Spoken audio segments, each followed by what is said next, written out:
In the Oxford Centre for Methodism and Church History, we look after a number of collections, and here they are. Some of them are fairly self-explanatory. For example, the papers of Bill Gowland, Donald English, leading 20th century Methodists, Donald Soper, Colin Morris.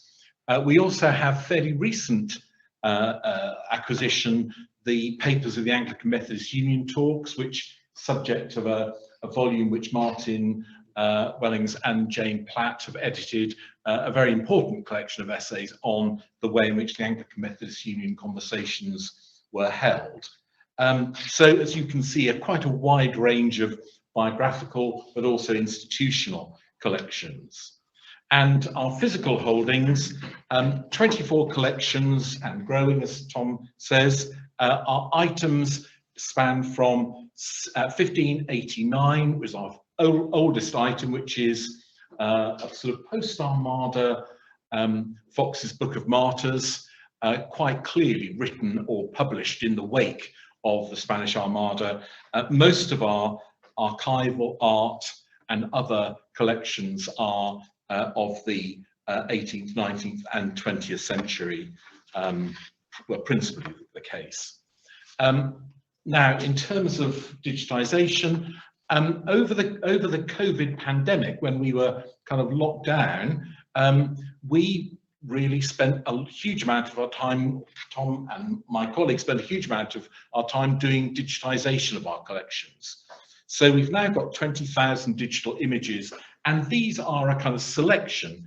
The star of the show in some ways is represented by that picture of a Methodist chapel, because British Methodist Buildings is easily our biggest collection.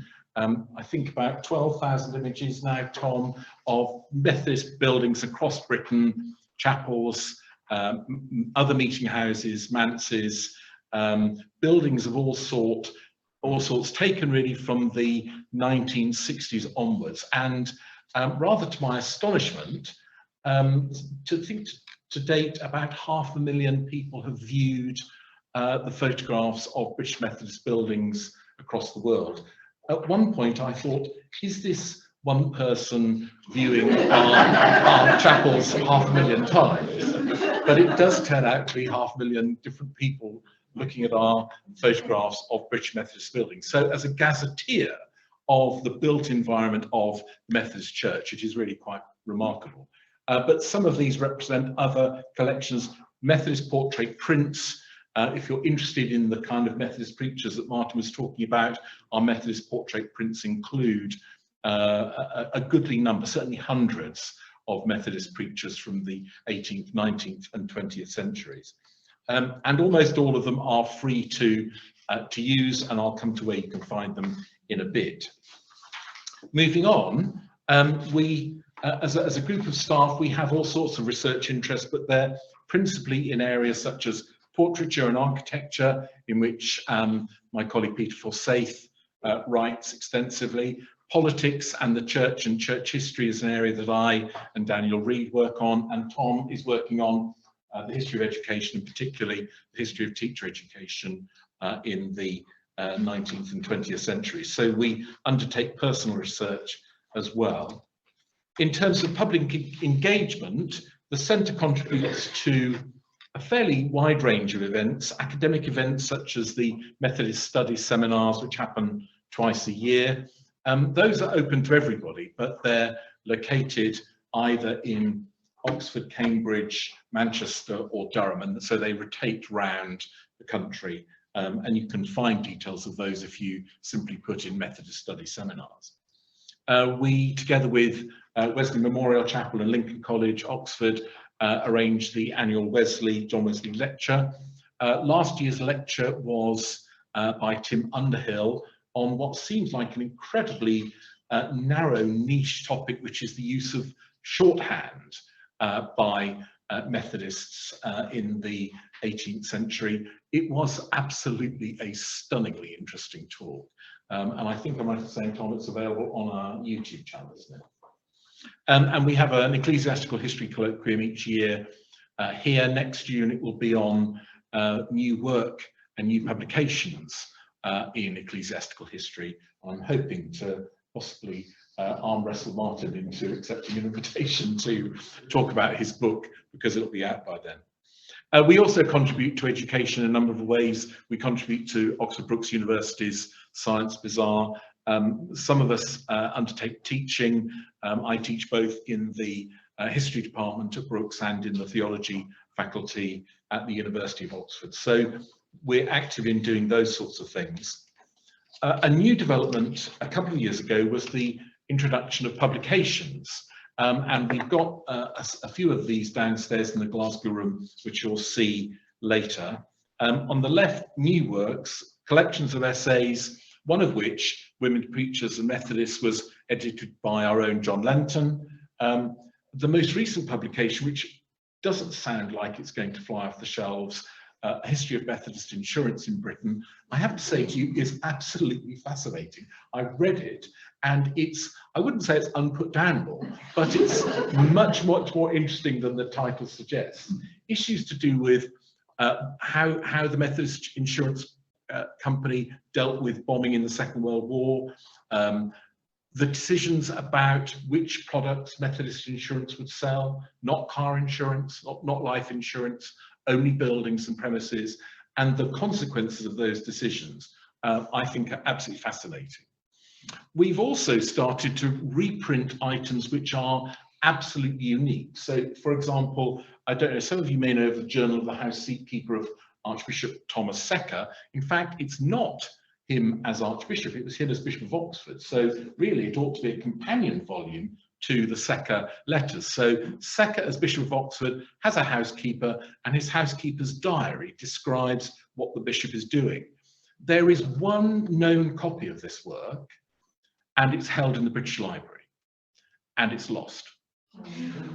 So if you write to the British Library and say, can I have a look at it? They say, well, yes, you can. Unfortunately, you can't until we find it again. So we happen to have a photocopy of it, and so we've published that as a standalone volume. It's probably the only way in which you would ever get access to it. Similarly, the Dean and Chapter and Archdeacons of the Diocese of York, an exceptionally rare item, not available very much, and really not on Google Books, not on any of the main electronic sources. So I hope that we'll have a trickle of these kind of books coming through in our publications. Our next publication is going to be Clive Field's Directory of Bibliography of Anti-Methodist Periodicals and Tracts. We're busy in other forms of publication. I edit the Routledge Methodist Studies series, which publishes significant monographs and collections of essays on Methodist-related academic subjects, but we also are a joint sponsor of the Journal of Wesleyan Methodist Studies, and I edit the Journal of Religious History, Literature and Culture.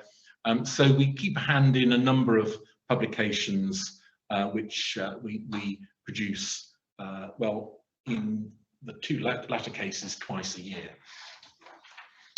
A question which might occur to you is, why is this centre located in Oxford? And indeed, why a number of other centres located in Oxford? One of the centres or organisations whose collections we own are the papers of Bletchley Park College, which was an emergency teacher training college opened in 1946 in Bletchley Park, the code-breaking centre. They occupied the Nissen huts. And an extremely enterprising principal, Dora Cohen, took it on, and by 1966 it moved to Weekley, to the east of Oxford, and became the Lady Spencer Churchill Teacher Training College, which in 1975 merged with the then Oxford Polytechnic School of Education, and is most recently the Weekley campus of Oxford Brookes. So you'll see, for example, some of our papers and indeed the grant of arms in the Glasgow room in a minute. I suppose we also think of Oxford, as Martin's kind of suggested, as a birthplace of Methodism. Clearly, it was the centre for John Wesley and the establishment of the Holy Club. So Oxford is in some ways an obvious place for Methodism to exist.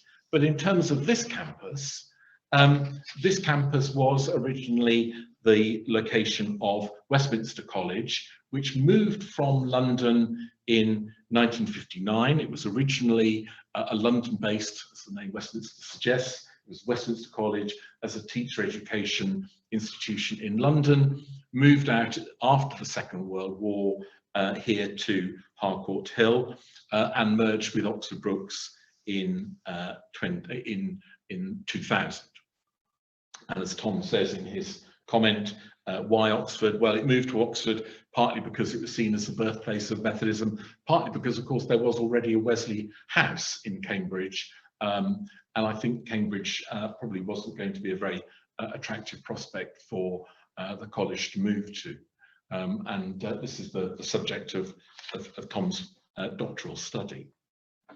In terms of Wesley's Oxford, I don't want to say more other than one of the items you'll see is this rather magnificent Wesleyan atlas downstairs, which is a sort of visual gazetteer of all places that Methodism existed in the country, and as a resource, it's a quite remarkable thing.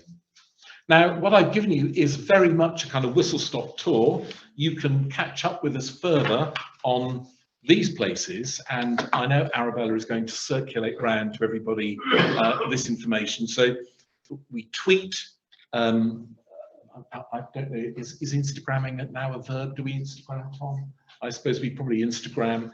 We have a Facebook page, but we also are accessible more reasonably, so to speak, through our catalogues. But for those of you who want to follow our digital collections, this is where you would find them. So, for example, Flickr is where we have all of our collections, and you just go to OCMCH, Oxford Centre for Methodism and Church History, OCMCH on Flickr to albums, and that will direct you to things like British Methodist buildings and Methodist portrait prints. But you can also catch us on YouTube, so all of the lectures and seminars that we run are recorded and made available on YouTube. And we also, of course, have a presence on Oxford Brookes' own site, the research site for Oxford Brookes, which is called Radar. So if you want to look at publications by staff in the centre. Some of our publications are available at British Online Archives, which is a paid site. If you have difficulty with getting access to those, we can arrange access if you come into the centre, because that access is free. And last but not least, Art UK is the most remarkable site. Those of you who know it will know quite what an extraordinary site it is. All of the artworks that we have in the centre, which includes, for example, I mentioned the collection of Evelyn Dunbar, the first woman salaried war artist of Britain, is a collection that we have. James Smetham, a pre-Raphaelite artist of real distinction and quality. All of these are available on Art UK. So if you go onto Art UK and put in Oxford Brookes, it will turn up all of our collections, and you can have a meander down all sorts of artistic avenues in your own time. But I'm sorry that's such a breathless trip down or trip through the centre. As I say, Arabella will circulate round to everybody this presentation so that you can follow it up if you wish.